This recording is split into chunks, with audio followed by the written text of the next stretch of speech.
Hello everyone, welcome to my channel. कैसे हैं आप लोग? तो आज हम जो पोएम पढ़ने जा रहे हैं उसका नाम है the lecture upon the shadow bye John Donne.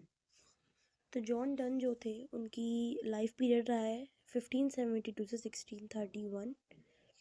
साथ ही जो जॉन डन है वह बहुत ज़्यादा ग्रेटेस्ट पोइट रहे हैं एलिजाबेथन पीरियड के। साथ ही इनका मेटाफिजिकल पोइट्री जो है उसमें बहुत बड़ा योगदान रहा है।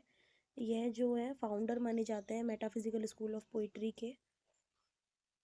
और साथ ही जो इनकी ज़्यादातर पोएम्स वगैरह हैं वो जो पिछली पोएम्स वगैरह हैं उनकी रिलीजियस थीम थी, लेकिन जो अब ये ज़्यादातर पोएम लिखते हैं उनकी जो थीम होती है वो लव होता है। ये थी इनके बारे में कुछ इन्फॉर्मेशन। अब हम अपनी पोएम पर चलते हैं। तो यहाँ पर जो जॉन डन है वह एड्रेस कर रहे हैं यहाँ पर अपनी लेडी को जिसे वो प्यार करते हैं, यानी कि वो अपनी जो बिलव्ड है उनसे कह रहे हैं क्या, A lecture upon the shadow, stand still, and I will read to you a lecture, love in love's philosophy। कि तुम जैसे खड़ी हो वैसे ही खड़ी रहो, मोशनलेस, कुछ भी बोलो मत। और तुम अगर यहाँ पर खड़ी रहोगी तो मैं तुम्हें क्या दूंगा, एक लेक्चर दूंगा। तुम्हें सिर्फ वही सुनना है। और किसके ऊपर लेक्चर दूंगा? फिलोसॉफी के ऊपर of love. These 3 hours that we have spent walking here, two shadows went along with us, which we ourselves produced। अब यहाँ पर जो हमारे पोइट है वह कह रहे हैं कि हमने साथ में 3 घंटे बिता लिए हैं यहाँ पर वॉक करते हुए, और जिसकी वजह से हमारे साथ 2 शैडो चल रही हैं जो कि हमने खुद ही साथ में बनाई हैं। यहाँ पर शेडोज़ का मतलब है 2 लवर्स के बीच में होने वाली मिसअंडरस्टैंडिंग्स, गलतफहमियाँ, ट्रबल्स, ये सारी चीज़ें, डिफरेंसेस, इल्यूजन यानी भ्रम, ये सब।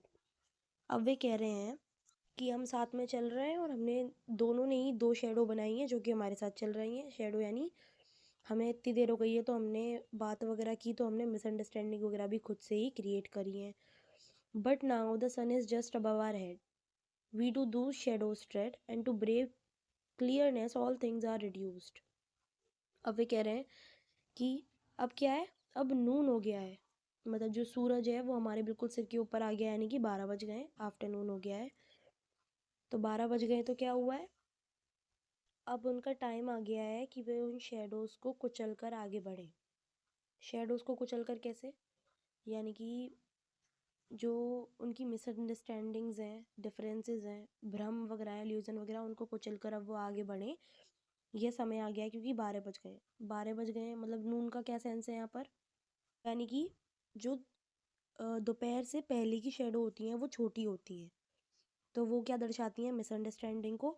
और जो दोपहर वाली शेडो होती हैं, दोपहर के बाद वाली, वो बहुत ज़्यादा बड़ी होती हैं या लंबी होती हैं, तो वो सिंबल होती है ग्रोइंग ऑफ लव, यानी कि प्रेम के बढ़ने का। और जो मॉर्निंग शेडो है वो सिंबल है गलतफहमियों का, भ्रम, इन सब चीज़ों का। तो यहाँ पर वही पोइट कह रहे हैं कि 12 बज गए, हमारी जो शेडोज़ हैं वो लंबी हो गई हैं, तो अब हम क्या कर सकते हैं, अब हमें क्या करना है, मतलब उन शेडोज़, अपनी जो मिसअंडरस्टैंडिंग वगैरह है उनके ऊपर कुचल कर उन्हें आगे बढ़ देना है।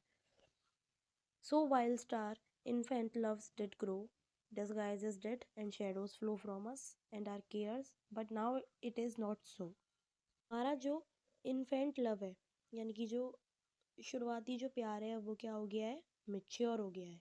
और साथ ही हम अपनी शेडोज़ को कुचल कर क्या कर देंगे, जो भी हमारे बीच में जो गलत फहमियाँ पैदा हुई हैं उन्हें ख़त्म कर देंगे। और जो भी गलत फहमियाँ हमारे साथ थी वो तो हमने ख़त्म कर दी, लेकिन जो थोड़े इल्यूज़न, भ्रम वगैरह हमारे साथ भेस बदल कर हैं, हमें उन्हें भी तो ख़त्म करना है।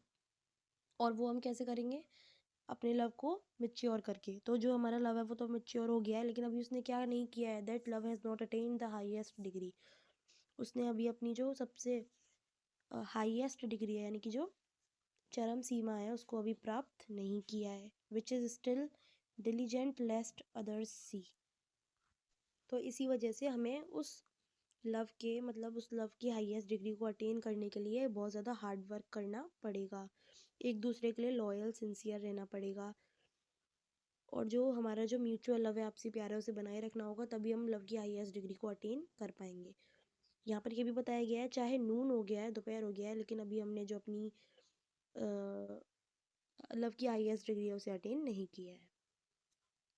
साथ ही पॉइंट यहाँ पर ये भी बताते हैं कि अभी हमारे बीच में मिसअंडरस्टैंडिंग में क्या क्या है, हमें एक दूसरे पर अभी पूरी तरह भरोसा नहीं हुआ, शक है, और जो वो शक है वो हमारे साथ बेस बदल कर बैठा हुआ है, और हमें एक दूसरे से अभी कई ज़्यादा चिंताएं हैं, बहुत ज़्यादा हमारे रिलेशन को लेकर चिंताएं हैं, और ये जो चिंता है यह भी बेस बदल कर हमारे साथ अभी यही है। तो अभी क्योंकि हमारे बीच में ये शक वगैरह है, तो इसी वजह से जो हमारा लव है उसने हाईएस्ट जो अपनी डिग्री है वो अटेन नहीं की है, प्राप्त नहीं की है। आगे वो बोलते हैं, except our loves at this noon stay we shall new shadows make the other way. अब जो हमारा ये लव है ये दोपहर तक टिक गया है, नून तक स्टे कर गया है, तो अब हम क्या करेंगे, हम नई शेडोज को बनाएंगे दूसरी दिशा में।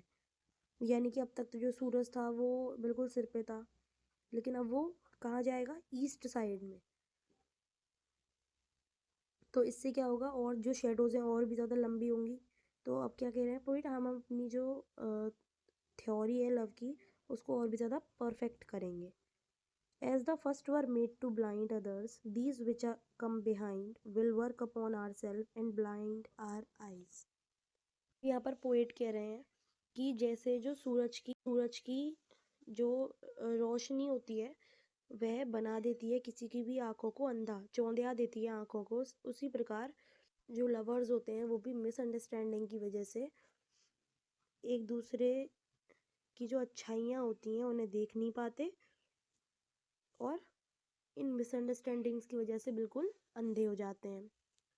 फिर आगे क्या कह रहे हैं poet, if our loves faint and westwardly decline, to me you falsely thine and I to you mine sections shall disguise.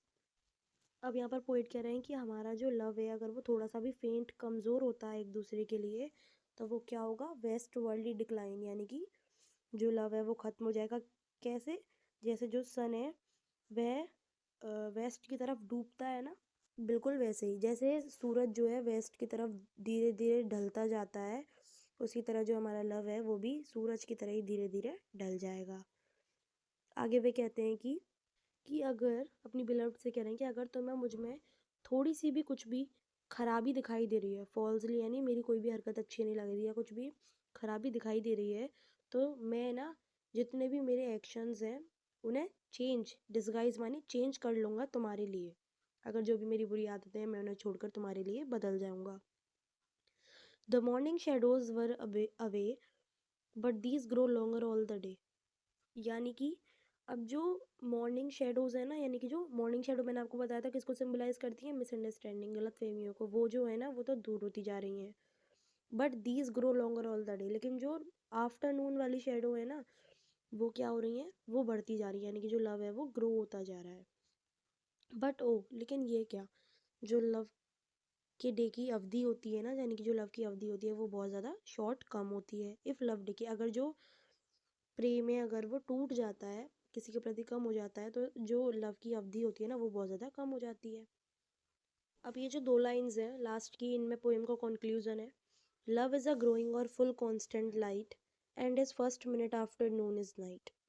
यहाँ पर पोएट कहना चाहते हैं कि जो लव होता है ना वो इम्पेरिशेबल होता है, यानी कि ना मिटने वाला, और चाहे उस पर कितनी भी मुसीबत क्यों ना आ जाए वह हमेशा कांस्टेंट, हमेशा क्या है, चमकता हुआ रहता है। And is first minute after Noon is night, यानी कि जब से वो शुरू होता है ना लव, उस समय से लेके रात तक, रात में क्या होता है, शेडो छुप जाती हैं।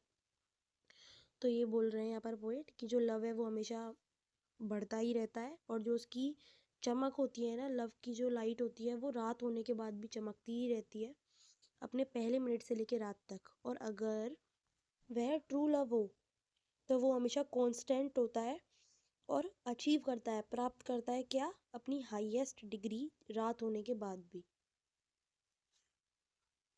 तो अब इस पोयम में 3 थ्योरीज थी।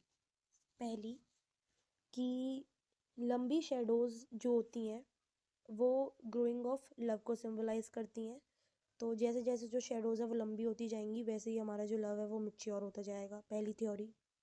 दूसरी, जैसे जैसे जो सूरज ढलता जाता है वैसे वैसे जो शेडो है वो लंबी होती जाती है, और साथ ही जो हमारी मिसअंडरस्टैंडिंग्स है वो भी बढ़ भी सकती हैं और कम भी हो सकती हैं, लेकिन वो किसके ऊपर डिपेंड करता है? लवर्स के ऊपर। तीसरी और फाइनल थ्योरी की अब क्या, मतलब यहाँ पर क्या है कि अगर ये ट्रू लव है तो ये हमेशा परमानेंट इम्पेरिशेबल कांस्टेंट रहेगा और अचीव करेगा अपनी हाईएस्ट डिग्री को रात होने के बाद भी। और साथ ही यहाँ पर दो चीज़ें थी, जो मॉर्निंग शेडो है वो सिंबलाइज करती है मिसअंडरस्टैंडिंग को, और जो आफ्टरनून शेडो है वो कैसे सिंबलाइज करती है? ग्रोइंग ऑफ लव को।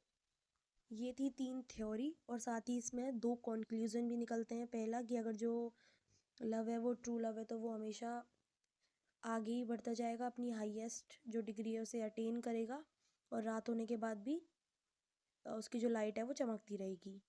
लेकिन वहीं अगर जो दूसरा कंक्लूजन क्या है कि लेकिन वहीं अगर जो लव है वो ट्रू नहीं है, और अगर वो कमज़ोर हो जाता है तो जैसे सनसेट हो जाता है वैसे ही जो शेडोज़ हैं वो भी डिसअपियर हो जाएंगी, यानी कि जो मिसअंडरस्टैंडिंग्स है वो और भी ज़्यादा बढ़ती चली जाएंगी, और जो उनका लव है वो भी सनसेट जैसे डूब जाता है, वेस्ट वर्ल्डली डिक्लाइन हो जाता है, वैसे ही जो उनका लव है वो भी धीरे धीरे धीरे धीरे ढल जाएगा। तो यहाँ पर जो पूरी पोएम में जो पोइट है वो यही कहने की कोशिश कर रहे हैं कि जो ट्रू लव होता है वो टाइम से परे होता है, चाहे उस पर कितनी भी सर्कमस्टांसेस मुसीबत वगैरह क्यों ना आ जाए, वो हर मुसीबत में टिका रहता है और अपनी हाईएस्ट डिग्री को अटेन करता है। तो ये थी हमारी पोएम। वैसे तो मैंने आपको लाइन बाय लाइन समझाने की पूरी कोशिश करी है, लेकिन फिर भी अगर आपको कुछ भी समझ में नहीं आया हो तो आप मुझसे कमेंट करके ज़रूर पूछें।